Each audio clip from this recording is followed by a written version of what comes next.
Այսօր ես կրկին ձեզ սիրով ողջունում եմ Մոսկվայի Վերնացկու անվան կոնգրես-հոլի այս գեղեցիկ համերգային դահլիճում, որտեղ կկայանա սիրված ու ճանաչված դերասանուհի Նազենի Հովհաննիսյանի գրական պոեզիայի երեկոն եւ իհարկե ճանաչված եւ սիրված երաժիշտ դաշնակահար Արտուր Զաքյանի մասնակցությամբ։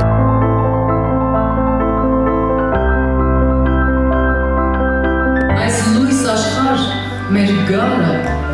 ճիչ է։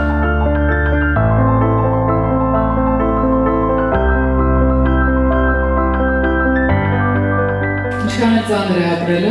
արժե 1000 անգամ ծնվել ու 100,000 անգամ ծնվել հայ եւ ստանալ այն սերը, որ հիմա դիտվեցիք մեզ։ Շնորհակալ եմ։